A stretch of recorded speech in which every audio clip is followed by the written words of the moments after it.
This is INCRadio, DCEM 954, the voice of truth, the official radio station of the Church of Christ or Iglesianicristo.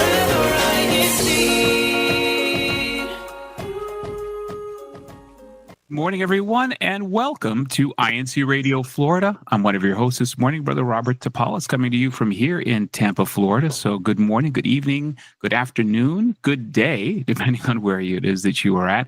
We have a really exciting topic we're going to be covering here in the next 30 minutes today, which is going to be especially, I think, applicable to parents. And speaking of parents, my wonderful co-host is actually a new parent times two soon. So I'd like to toss it over to Sister Audrey. Good morning, Sister Audrey. How are you?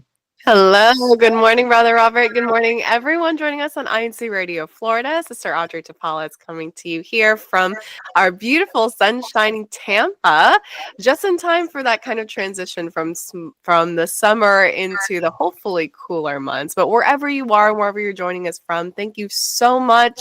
Hola, ciao, guten tag, thank you, and good evening, or if you're joining us late in the evening, for joining us at INC Radio. We have, again, another heartwarming topic for you all to tune in. So if you are all parents tuning in and have any insight or would like to share your experience, drop it in the comments below, because we'd love to hear from you as well, especially because everyone's experience is different as parents, as we know that human beings are all very different individuals. So love for you to join in, shout us out from where you're from, and stick around. Oh, absolutely. And Sister Audrey, this conversation today is going to be about having conversations. It's something that I think a lot of parents might believe that they have mastered, but, we discovered recently in some conversations that we've had with some of the youth, actually, about their relationships with their parents, about why is it that they have such a tough time having conversations. And I think it's every parent's dream to be able to have real conversations with their kids, right? Being able to have them be sort of the, quote, buddy or friend that they go to with all of their problems and their questions and all of their insecurities. As parents, we like to view ourselves that way, but in reality, it's a little tougher than it sounds, which is what we're going to discuss today, and hopefully provide some guides and some tips, a few strategies maybe, even on how to be able to navigate that. I've been very blessed that we have two wonderful children. We've got a 30-year-old who I think you probably know. Familiar. Yeah, somewhat familiar with him. And of course, a 21-year-old. So we've gone through this full gamut of watching them grow from elementary school into their teen, college years, and now, of course, into Brother RJ's married life and parenthood himself. Which, of course, now you get to experience with him. You haven't had really, I guess, what you'd consider the opportunity to have meaningful conversations yet with your son, though, right? Oh, I think we lost your audio there for just a minute. Are you muted? Oh, there we go. Yeah. Yeah, no, not quite meaningful in another milestone, just because he just turned 1, and so he's learning the formation of words, but he's definitely associating words with objects. So meaningful to him that it opens up his world of new vocabulary and labeling and organizing, but not quite conversations that strike up morals, values, foundations quite yet.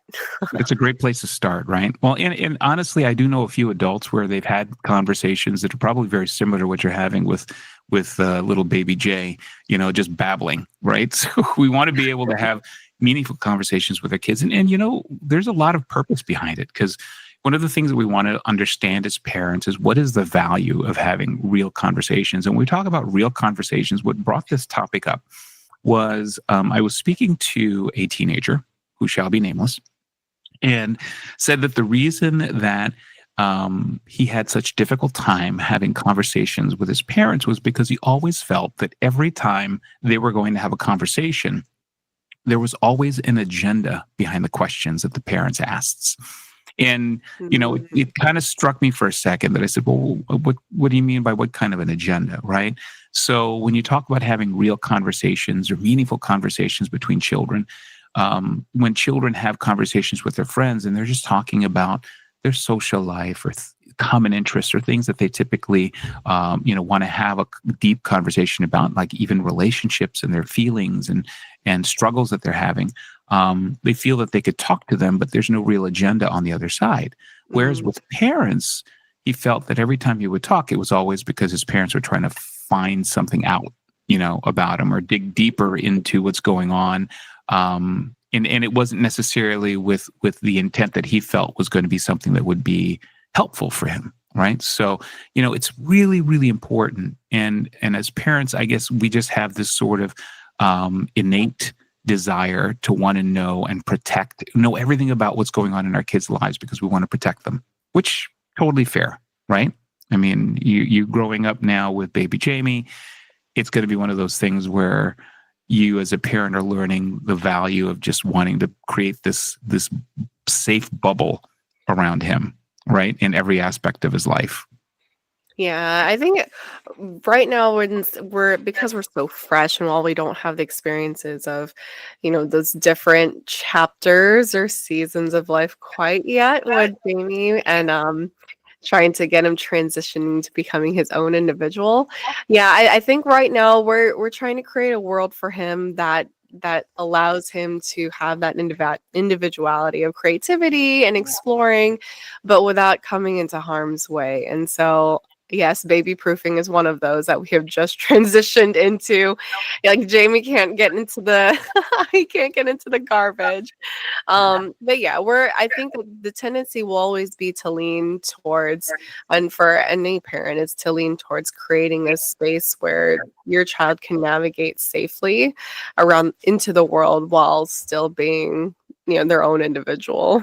Yeah. And that's such a difficult balance as parents that we've got to be able to maintain. So when we talk about how to have these conversations with them, especially as they begin to get older, there's different levels of conversations. And later on, we're going to be talking about some very specific tips that I think will help parents to be able to navigate, as you said, these different seasons in their life, from toddlerhood to learning how to first start enunciating to having deeper conversations with them as adults. But the value behind all of that is because having surface level conversations isn't always going to be enough, because that doesn't necessarily facilitate them opening up to you, right? Just the general, like, how was your day? Or, how are things going in the morning? If you think about it, how many times during the course of a day do you meet people who say, hey, how are you?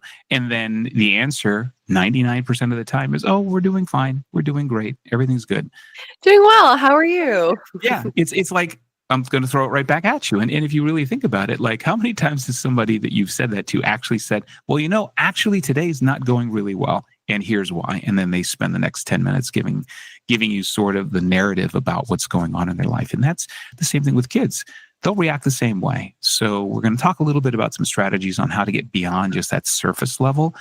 But you have to be able to engage or connect with your kids in a way that doesn't make them feel like every time you're asking them a question, it's because you're trying to catch them in something, or that there's an agenda, which is what we've learned, right? And there's definitely long-term benefits around that, which will be, of course, being able to create these deeper relationships with them to help them. And in some cases, we're going to talk about whether there are some times when it's better to be empathetic than to give advice, because, as a father and as a man, one of the biggest problems is we always want to fix things, right? Guys always want to fix something, and it's sometimes not even necessary. We've learned this through the conversation that we had, I think it was several months ago, about having building better communication between spouses. And sometimes just learning how to listen is one of those biggest lessons that you could learn. But when we talk about what creates some of these barriers, so one of them, as we talked about, is that kids sometimes feel that every conversation they have with their parents has an agenda, right? So we got to be able to get beyond that. But then it's also hard to have a meaningful conversation with anyone if they're distracted, right? Mm-hmm. So if your child, you're blessed enough that your child does want to come to you and talk to you about a problem, a homework issue, and sometimes it may come across as just something very benign, right? Like they're just coming across with something that sounds like they're just wanting to fill the space and talk, but we're too busy on our phones, we're too busy watching TV, we're too busy doing whatever, that we don't really get to pick up on those signals. So that gets to be a barrier, because then if the child starts to see that, well, they don't really seem to be interested in this conversation, then they're obviously going to not want to have a further or even deeper conversation with you. Another big one, and this was a big one, I think, that I used to hear a lot from kids, is them not feeling like they're being heard or that they're being dismissed. And that's typically because as parents, we always feel like we know everything, right? We're supposed to know everything. And that often leads to kids coming up to us with their own thoughts and their own ideas. But as parents, we're so quick to dismiss them. Like, you don't know what you're talking about. You're only 12. You're only 10. You're only 19. You're only 30. So you can't. I'll always be the parent. You'll always be the parent. When I'm 90 years old and you're 50, I'm always going to be the parent. But it's just this whole attitude of like children feeling like this whole inferiority complex because they don't feel like the things that they say are being heard.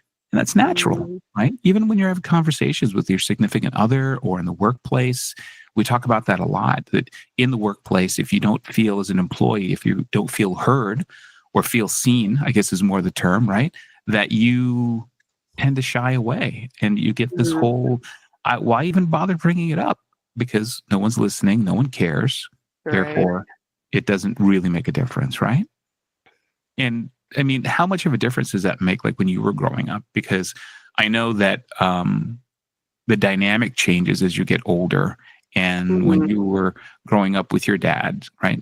Obviously, it could be that there was a difference in how your opinion was perceived. And then at some point that I'm assuming that switched. Oh, yes. I mean, that happened. And this is kind of where I mean, as the eldest child and the only girl, I think the dynamic that also plays into a dynamic because I almost felt like I had the upper hand just because being the only female between brothers, it's like, well, I can pull the emotional side from mom and dad. Mom, not so much, but dad for sure. And in a way that it's like, I think personality plays in, it's another level too. So, knowing that my personality was very much like my father, very direct, straightforward. It's not a whole lot of filter of trying to cater or trying to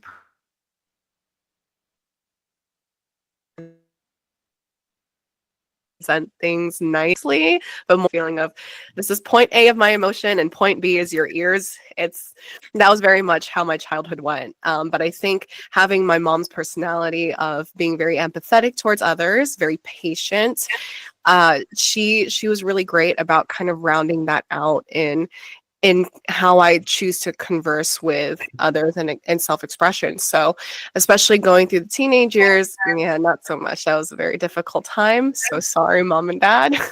but apologizing for a very long time, by the way. Yes. So it was, I don't envy parents of stubborn teenage girls, but don't worry, it's just a small period of time. But I mean, as I started to graduate into chapters of marriage, even living on my own, starting to raise a family, I think that's when I probably felt the most comfortable speaking with my dad, just because he has an easier time having those serious conversations versus, oh, you're a child, everything is blank slate, and how I say things is going to be a little more weight than how it is as your adult when you kind of have another bone or muscle to filter that through.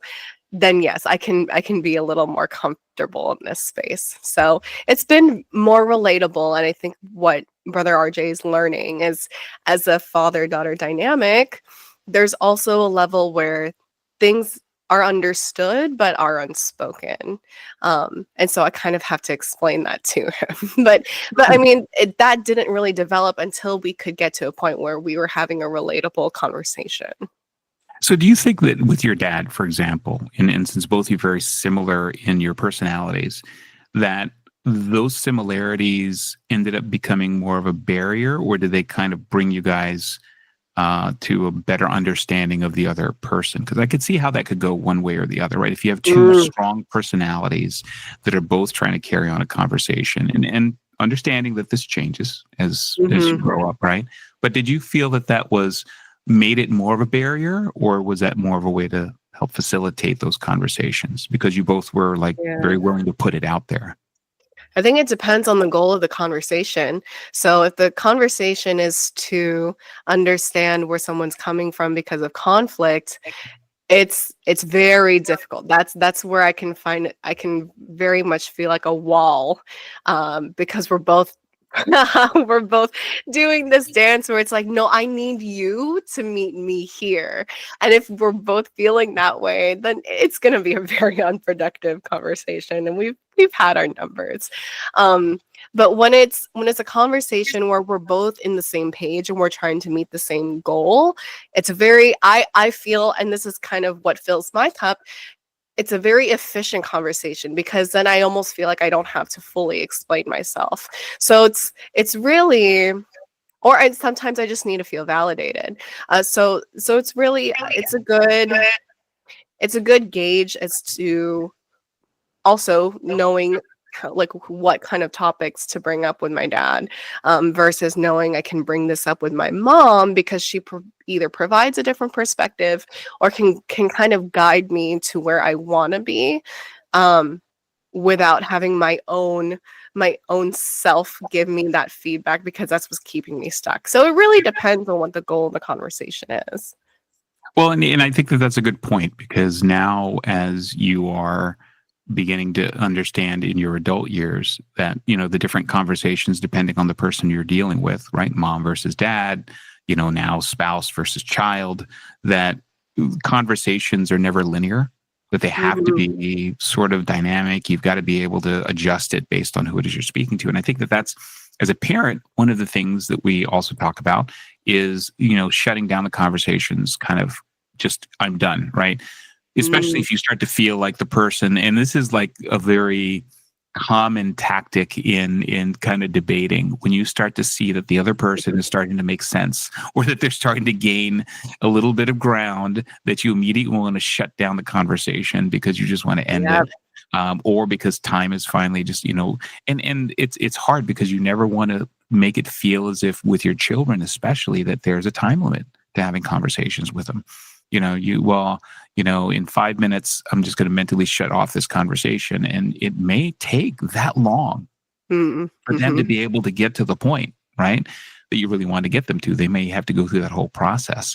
So I think that's another really important piece, is that parents have to understand that you can't allow time to be a barrier that prevents you from being able to complete that conversation with them. And that kind of leads us to this next piece, which is about creating a safe space for kids. And the term safe space is sometimes often overused, I feel, because, what does a safe space really mean, right? And I think here in the context of a conversation, a safe space is letting our kids know that you can come to us and you can have a conversation, but that we're going to, and I'm going to have to say, do our best, because we can't say without a doubt that we'll be able to have this conversation without some judgment lingering, right?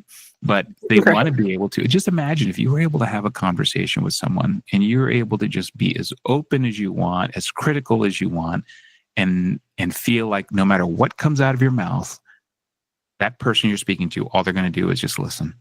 You're just going to listen, and there's not going to be any judgment like, oh my gosh, how could you? Or you got to be kidding me. That was a really silly mistake. That was really something, it's those thoughts in your mind that I think end up becoming these hindrances to open communication, right? And then as a parent, I think it's also important, and older parents, and I have a feeling that this is also, there's some cultural component to this as well, that we need to be able to demonstrate vulnerability by modeling it. And what I mean by that is that we need to be able to let our children see that if we can be open and honest and share with them about things, meaning being vulnerable, that they'll in turn be able to be vulnerable with us. Because if we're always kind of locked up and very rigid, and we don't demonstrate that we have this kind of softer side to us where we can be open and vulnerable and kind of display our feelings, our kids may actually look at that as being, well, that's the way it needs to be. And therefore I'm not going to open up. But that's a tough thing, because I think, in different cultures, maybe in American cultures, it's probably a little bit more common for parents to want to open up and kind of be vulnerable, versus some cultures like maybe in Asia, there's less of that, because there's sort of this view that dads especially have to be very rigid and formal, and it's a tough balance, right? Yeah, I mean, I think that's tough for an individual to, just change their ways as it is. So Right. if you spend all these years building up that wall and building up that boundary, hard to do that once you have 10, 13 years of trying to do that, as from the moment you become a parent to the time that you have to start modeling it, and your kids start to see that. Yeah, I know some adults who don't even have children that have a hard time modeling behaviors that they want to receive. So how much more in the space of your household? Right. And I think there that becomes even more limiting, because in your own household, obviously, as parents, you want to kind of establish already this sort of authoritative position in the house, in the house, right? So it's you got to do what I say. You've got to do, in the old adage of you do it as I say because I told you to do it, as opposed to do as I say and not as I do. But I think that has to really change if we really want our kids to be able to open up to us, and respecting their perspectives and their emotions. This kind of goes back to that topic about the bullet point about being heard, and having them feel like they're being heard and that their opinions matter. We've got to be able to respect their perspective, respect their emotions. I mean, I know the first time that as a dad, watching your daughter just break down in tears over something, and it could be something completely just minute, like watching a very sad program on some streaming show where the romance just causes her to bawl on the couch for half an hour. Not Kat saying that I've seen you do that, but it's just one of those things that as a dad, you start to realize, well, there's this whole roller coaster of emotions that you've got to be able to be prepared to deal with, and more so for maybe for the daughters in your household, you've got to adjust differently than you do with your sons that are in that household. But I think what's really interesting is if you're able to do that, and that means I don't mean necessarily sit down and cry with them while you're watching, even though a couple of shows have brought tears to our eyes. You have to be able to respect that emotion and not ridicule them for it. I think that's really important, because ridiculing an emotion leads to them trying to repress that emotion, which means that they aren't going to be able to express it in the future, right? Right. And Brother Raul Salazar in the comments makes a good point tying to that. I think the reason kids don't readily approach the parents is that they feel that parents don't understand them or cannot relate. So, if we follow this and showing that there's mutual respect there, I'm sure, if you take it to the human level, kids are going to feel that, and they're going to be a little more open with sharing whatever it is that they have to share. So are you telling me that I have to sit through a rom-com and actually bring tissue? Yeah, I think you have to cry harder than Kat. That just can't, happen with a camera on. But, well, we talk about it, but it's a tougher thing to practice, I think, because then at that point, we sort of have these instincts that kick in of wanting to be protective and everything else. And so when you're navigating these conversations, I think here's a really tough topic, because this is really the root of why we want to build real conversations with our kids, is because we want to talk about sensitive topics. We want to talk about feelings that they're having. We want to talk about their struggles, trials that they're going through, right? And some of these things are deeply personal for kids. And when they're deeply personal, they're only willing to share it with people that they feel that they can actually open up to without necessarily having to feel like they're being judged, or that they're being spoken down to, or they're not being heard. And conversations are going to come up you have a 1-year-old right now, Sister Audrey. And so you've got 18, 20 years of a journey ahead of you guys, and then one right behind it, that are going to be conversations that are going to be this sort of mixed bag of everything from, I had a tough day at school, I failed a test, to, I had this relationship and this person just absolutely destroyed my heart. And the things that are just going to be really gut-wrenching as parents for us to have to deal with. And I think, tough conversations, like especially in school with kids being bullied. A lot of kids don't want to open up about that, right? And when you talk about being bullied in school, it's a very sensitive topic for them. And a lot of times they'll just keep it repressed, whether it's out of fear or it's out of just that they feel like it's not something that they should be bringing up to their parents. So you want to be sure that you keep these conversations open, and you want to make sure that when you're having these conversations, no matter what the topic is, that they see that your reaction isn't of anger and, that you're upset, because that's just going to repress them from wanting to have any future conversations with you. And it's immediately going to cause them to shut down. So you need to be able to, as you do your best, to be able to remain calm and know when to listen versus actually guide. Sometimes we will talk and give advice that's not even solicited, that they haven't even asked for, but we just need to be able to let them talk to us and kind of get it off their chest. And then, so when we talk about different strategies, you want to do things like ask open-ended questions, right? We talk about this all the time when we had a show on interviewing. And you always want the questions to be open-ended, because yes or no responses don't really lead to deeper conversations, right? As a wife, you'll learn that really quick. They're period responses. The canned yes response. Yes, ma'am. Yes. Yes, dear.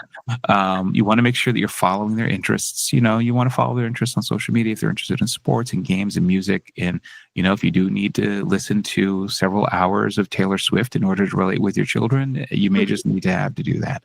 But if you can do that, you can have some relatable conversations with them as well, right? Because then you're creating sort of that space. And I like this one. Use times when you've got them isolated, right? It's hard to have deep conversations when you're having them as they're sitting across the table from you, watching a TV show or something where they're distracted. But if you're in the car together, if you're, right before they go to bed, maybe you pop in and you see how they're doing. Those are opportunities to have really good singular conversations with them, sans any distractions. Right. So use that. That's a really good place to be able to hold this conversation. I can't tell you how many good conversations I had with both Kat and RJ, driving them to school, driving them back from school, driving one to work, or, just driving to church activities, for example, especially when we have the 4-hour drive. District activities. Yeah. Yeah. To Jacksonville, Florida or something. Those are some of our favorite conversations we've had, because you just talk to fill the space, and one, to also keep me awake while I'm driving. And then respond with curiosity, not correction, right? You want to be open and understand a little more about why they feel that way and the things that are going on in their life. So use curiosity as a way to draw out that conversation. And then be able to balance advice with empathy, because empathy is a way of us really making them feel like we understand how they're feeling. That's being empathetic versus just constantly giving them advice. And then, of course, you've got different age groups you're dealing with. So you want the conversations with younger children, like with baby Jay, to be more playful and kind of storytelling, versus the ones that start to get older. Then you've got to be able to understand respecting their independence. And it's so, so important. We're going to keep repeating it, letting them feel that they're being heard. Let them feel like they're actually being heard, because that's a super, super important component. If they aren't feeling like they're being heard, then they're not going to want to have these conversations in the future. And, Audrey, one of the things that always plagues our show is that we are the fastest 30 minutes on radio. So, of course, we're down here now at the end of our program. We thank you so much for joining us today here. If you liked the topic, we're going to continue having more topics like this. Please subscribe. If you haven't subscribed to our program yet, please do so. But of course, we'd like to thank everyone that helps to make the show possible. And that begins with our beloved Executive Minister, Brother Eduardo V. Manalo, and of course, to our Deputy Executive Minister, Brother Angelo Eranio Manalo, and to our station manager, Brother Wally Tarai, our executive producer, Brother Manly Ndaya, who's there in the Philippines. We thank you all so much for allowing us to continue having these very meaningful programs. And of course, to you, Sister Audrey, for joining this morning, and all of our guests here in the wonderful District of Florida. Please stay tuned, because INC Radio Washington, D.C.